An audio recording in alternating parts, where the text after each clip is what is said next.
ఇవాళ నా కిడ్నీ సిరీస్లో డే 108 ఇప్పటి నుంచి 7 to 8 hours ఆఫ్ స్లీప్ అయితే మ్యాండేటరీ పెట్టుకుంటాను. ఎందుకంటే రికవరీ అయితే సరిగ్గా కావట్లేదు కాబట్టి స్లీప్ అనేది ద మోస్ట్ ఇంపార్టెంట్. అండ్ దాని తర్వాత డే అయితే స్టార్ట్ చేసేసిన. యాజ్ యూజువల్గా మార్నింగ్ లేచి ఫ్రెష్ అప్ అయిపోయిన తర్వాత నా డైలీ రిచువల్స్ అయితే ప్రిపేర్ చేసుకున్నాను. అండ్ నా డైలీ రిచువల్స్ ప్రిపేర్ చేసేసుకున్న తర్వాత బ్లడ్ ప్రెషర్ టాబ్లెట్ వేసుకొని ఒక 200 ml ఆఫ్ వాటర్ అయితే తాగేసినాను. దాని తర్వాత black coffee, green gram and బాదాం అయితే కంప్లీట్ చేసేసుకున్నాను. అండ్ బాదం కంప్లీట్ చేసేసుకున్న తర్వాత బాతింగ్కి వెళ్ళిపోయేసి వచ్చేసి ఫ్రెష్ అప్ అయిపోయి నా పూజా పాట్, హనుమాన్ చాలీసా అండ్ సూర్య నమస్కారం అయితే కంప్లీట్ చేసేసుకున్నా.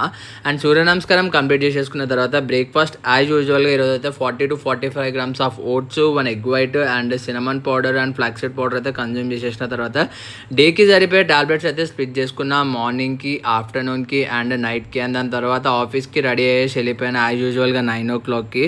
అండ్ తర్వాత ఈరోజు నా లంచ్ వచ్చేసి చెప్పినా కదా కొంచెం ఫుడ్ ఇంటేక్ పెంచుతా కాబట్టి 300 grams of rice, vegetable curry, 1 egg white and కొంచెం salad plus 100 grams of curd అయితే తీసుకున్నాను. వర్క్స్ అన్ని కంప్లీట్ చేసుకొని ఇంటికి వచ్చేసరికి 6:30 అయిపోయింది. అండ్ దాని తర్వాత ఇంటికి వచ్చి స్నాక్ వచ్చేసి ఒక 35 to 40 grams ఆఫ్ అటుకులు అండ్ కొంచెం యాపిల్ అయితే కన్జ్యూమ్ చేసేసిన. దాని తర్వాత ఈరోజు మనకి ఫిష్ అయితే ప్రిపేర్ చేసుకున్న 150 grams, ఒక 1 to 2 grams ఆఫ్ సాల్ట్, ధనియా పౌడర్ అండ్ నెక్స్ట్ వచ్చేసరికి జీరా పౌడర్ అండ్ దాని తర్వాత కొంచెం అల్లం పేస్ట్ అండ్ దాని తర్వాత పెప్పర్ అయితే స్ప్రింక్లింగ్ చేసుకున్నాను. దాని పసుపు, కొంచెం కారం వేసేసిన తర్వాత దాన్ని మ్యారినేట్ చేసి కొంచెంసేపు అయితే ఉంచేసినాను. కొంచెంసేపు ఉంచేసిన తర్వాత బయటికి వెళ్ళిపోయి నాకు కావాల్సిన 1 week ఐటమ్స్ అయితే తెచ్చేసుకున్నా. Tofu, whole wheat bread and slim and trim milk అయితే తెచ్చుకున్నాము. మళ్ళీ అని తర్వాత అట్లా అని చెప్పి కొంచెంసేపు చిల్ అయిపోయి ఇంటికి వచ్చేసిన తర్వాత ఎయిర్ ఫ్రైయర్లో అయితే 2 pieces ఆఫ్ ఫిష్ పెట్టేసి ఒక 15 minutes అండ్ ఒక 180 degrees పెట్టేసినాను. 180 degrees పెట్టేసిన తర్వాత